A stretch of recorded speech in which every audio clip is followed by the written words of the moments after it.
ওম নমঃ শিবায়, হর হর মহাদেব। কেমন আছেন আপনারা সবাই? আশা করি খুব ভালো আছেন। আমরাও ভালোই আছি। আরও একটা দৈনন্দিন জীবনের গল্প নিয়ে হাজির হলাম আপনাদের সামনে। চলুন তাহলে আজকের দিনটাকে শুরু করা যাক।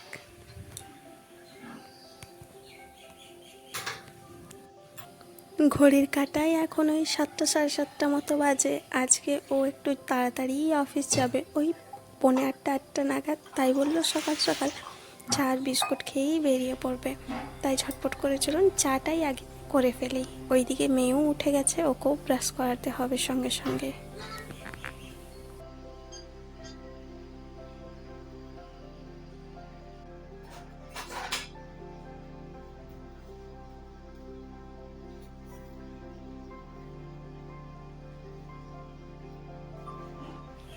আর এইদিকে দেখুন পাশে যে একটু মিউজিক শুনতে পাচ্ছেন, ওটা কিন্তু একটা অ্যালার্ম বাজছে ফোনে।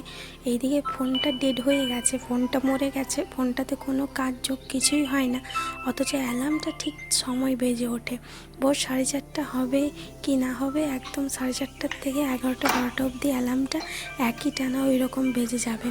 আর এইদিকে ফোনটা সুইচ অফ হয়ে পড়ে আছে, ফোনটাকে অনও করা যাচ্ছে না, কিছুই না, তবে অ্যালার্মটা ঠিক বেজে যাচ্ছে। ও, ওইদিকে আবার দুধটাও চলে এসেছে, চলুন দুধটা আগে নিয়ে আসি। বাইরে এরকম একটা থলি রেখে দিই, ওই থলিটাতে দুধ দিয়ে চলে যায়। বিরক্ত আর করে না, একবার নক করে আর চলে যায়। আমি যখন সময় হয় তখন দুধটা আবার নিয়ে ঢুকে যাই। দুধ পেপার সবাই এইভাবেই দিয়ে চলে যায় বাইরের থলিতে। চলুন তাহলে ওইদিকে চাটা আস্তে আস্তে হোক, একদম কম আঁচ করে দিয়েছি, একটুখানি ফুটবে, ততক্ষণে ওর স্নানটার পুজোটা হয়ে যাবে। আর এইদিকে চলুন একটুখানি স্কুলটা আপনাদের দেখাই। এই আমাদের এই ব্যালকনিটার থেকে একদম সামনে দেখুন একটা স্কুল রয়েছে। ওই স্কুলটাতে যাওয়া হয়নি একবারও। ওই স্কুলটাতে একবার ভাবছি ভিজিট করব, যদি এটাতে ভালো লাগে তো এটাতেই শুনুন তখন অ্যাডমিশন করাবো। যাই হোক, এখনও যাইনি, একবার গিয়ে দেখা যাবে। এই স্কুলটা প্রি স্কুল না, একটু সেই বড় স্কুল। এখানে 10 বা 12 অবধি আছে, একদম নার্সারি থেকেই। যাই হোক, এখানেও অনেকটা সময় কেটে যায়। এই বাচ্চাগুলো একবার করে খেলার জন্য বাইরেটাই বেরোয়, তারপর প্রেয়ার হয়, গান হয়, তখন ওই গানগুলো আমরা ভেতর থেকেই শুনতে পাই, বাচ্চাগুলো খেলে সেগুলোও দেখতে পাই। এই করতে করতেও অনেকটা সময় চলে যায়। আর শোনো, এখান থেকে অনেকক্ষণ অবধি স্কুলটার দিকেই তাকিয়ে ওরও কিছুটা সময় কেটে যায়, যেহেতু ওর এখন ডেলি স্কুলটা তো হচ্ছে না। এক্সামটা অনলাইনে হলেও ক্লাসগুলো তো আর অনলাইনে হচ্ছে না, ক্লাসগুলো আমাকেই একটুখানি ঘরে ওকে পড়িয়ে দিতে হয়। তো যাই হোক, এই স্কুলটা দেখে ওর অনেকটা সময় পেরিয়ে যায়। চলুন তাহলে সকালের চাটা খেয়ে নেওয়া যাক। এখন ওই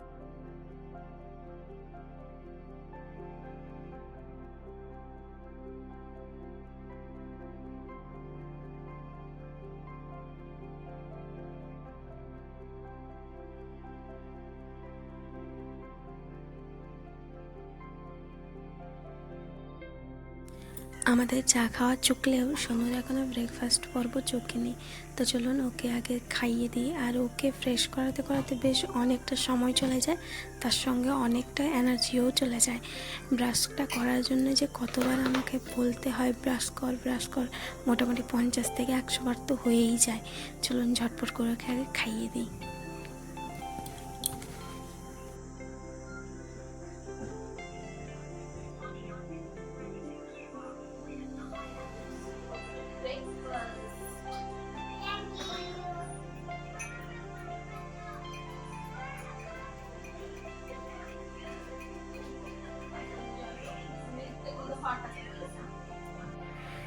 যাক, ও সকাল সকাল স্নান সেরে পুজোটাও করে দিয়েছে, তাই আমার খুব একটা তাড়া নেই।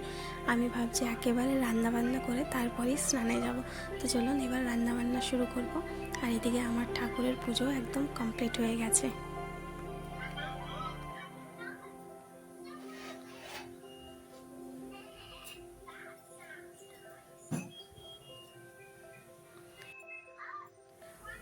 ও দাঁড়ান, বারান্দাটাই খুব একটা আলো আসছিল না বলে আগে পর্দাগুলো একটুখানি সাইড করে নিই, তারপর রান্নার কাজে লেগে যাব। যেহেতু ঠাকুরের পুজোটা হয়ে গেছে, তাই আর খুব একটা তাড়া নেই আমার স্নানের। ঝটপট করে আগে রান্না করে নেব, জলখাবারটাও খেয়ে নেব, তারপর স্নানে যাব। তো দাঁড়ান, তার আগে টুক করে একবার ব্যালকনি থেকে ঘুরে আসি, তবেই রান্না শুরু করব। জানেন, আজকে মনটা বেশ ফুরফুরে আছে, কারণ কালকে আমরা বাড়ি যাচ্ছি, আর তাও আবার 1 মাসের জন্য।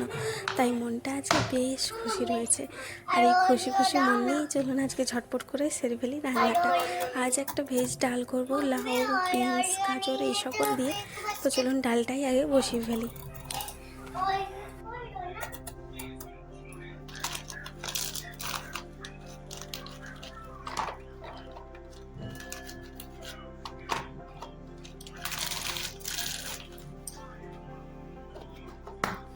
ডালটা বসাবার জন্য লাউটা কাটতে শুরু করেছি, আর তখন থেকে সোনু আরও দুটো অরিও বিস্কুট খুঁজছিল, তাই সোনুকে দুটো বিস্কুট দিয়ে দিলাম। এবার লাউটাকে চলুন কেটে ফেলি।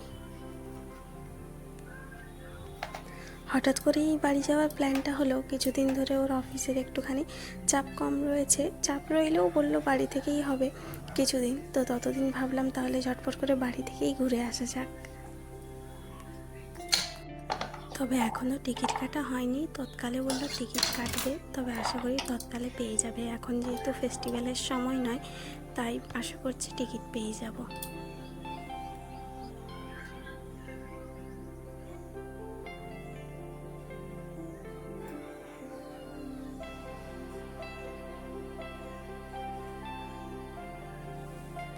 আমার এদিকে সমস্ত সরঞ্জাম রেডি করে ফেলেছি, তবে জায়গাটা বড্ড অগোছালো হয়ে গেছে। দাঁড়ান আগে এগুলো ধুয়ে আমার জায়গাটাকে ক্লিন আপ করে নিই।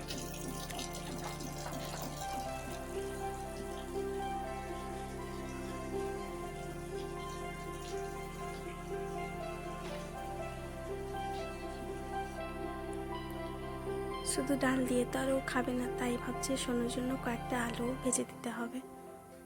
তো চলুন ঝটপট করে এই আলুগুলো কেটে নিই। বেশিক্ষণ আমি আবার দাঁড়িয়ে দাঁড়িয়ে ছুরি দিয়ে কাটতে পারি না, তাই আমি বটি নিয়ে আলুগুলো কাটতে বসে গেছি। বটিতেও যে খুব একটা ভালো কাটতে পারি তা কিন্তু নয়, তবে ওই চলে যায় কাজ আর কি। ডালটা করার জন্য আমি প্রথমে ওই মুগ ডালটা একটুখানি হালকা করে কড়াইয়ে রোস্ট করে নেব, শুকনো কড়াইয়ে।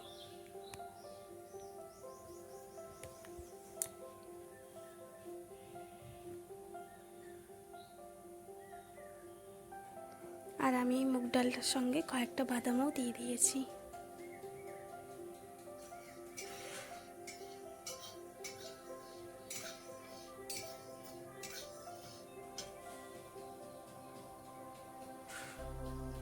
এদিকে আলু ভাজাটাও বসিয়ে দিয়েছি ডালটাকে রোস্ট করার পর, তারপর ডালটাকে বসাবো।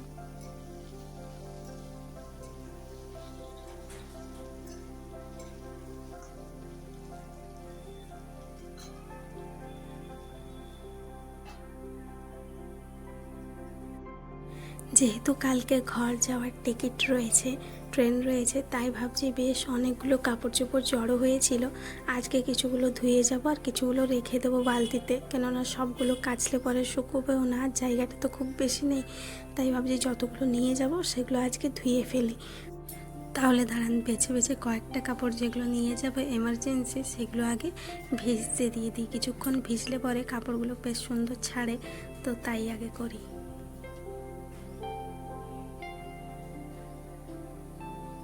এদিকে আমার আলু ভাজাটাও হয়ে গেছে, এবার ডালটা বসিয়ে ফেলবো। আর কাপড় চোপড়গুলো ভেজানোর পর আমি চটপট করে স্নানটাও সেরে ফেলেছি।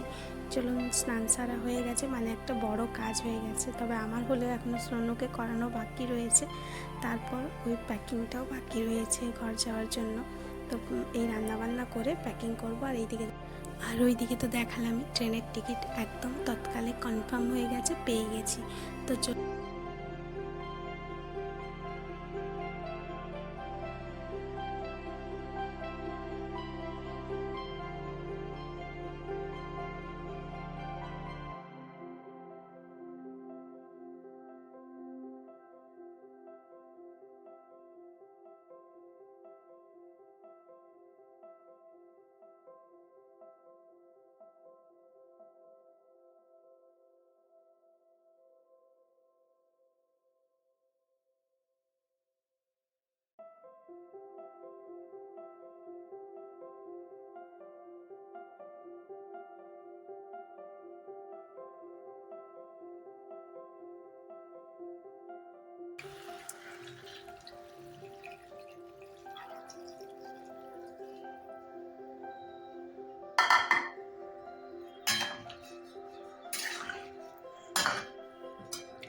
তাহলে আজকের সাদামাটা সিম্পল লাঞ্চ থালি একদম তৈরি।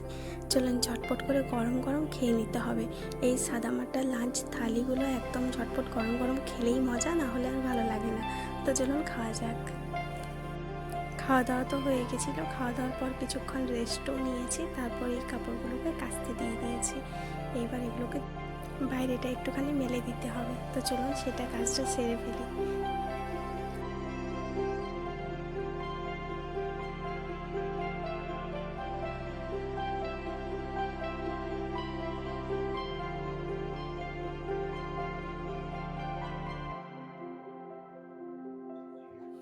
কাপড় চোপড়গুলো মেলার পর কিছুক্ষণ আবারও রেস্ট নিয়েছিলাম। ততক্ষণে মেয়ের আবারও খিদে পেয়ে গেছিলো, তাই ওকে কিছুগুলো চালের পাঁপড় ছিল ভেজে দিয়েছিলাম।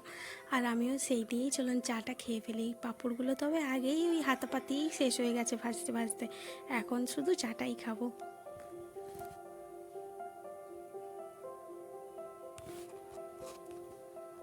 তবে আমার চা খাওয়ার বেশ কিছুক্ষণ পর ও অফিস থেকে এসেছিলো। এখন ওকে চা করে দিচ্ছি, আর ও আসার পথে ওই গরম গরম জিলিপি আর চপ নিয়ে এসেছিলো। তো চলুন দেখি পুনেতে কীরকম আলুর চপগুলোর টেস্ট, সেটা টেস্ট করা যাক। যাই হোক, এর আগেও একদিন খেয়েছি, সেখান থেকেই নিয়ে এসেছিলো। তবে টেস্টটা সেদিনকার ছিল খুব ভালো চপের, ভালোই লাগছিল বেশ খেতে। তাহলে আজকের ব্লগটা, গল্পটা এখানেই রাখছি। দেখা হচ্ছে পরবর্তী গল্পে বা পর্বে। ততক্ষণের জন্য আপনারা সবাই খুব ভালো থাকুন, সুস্থ থাকুন। Bye bye.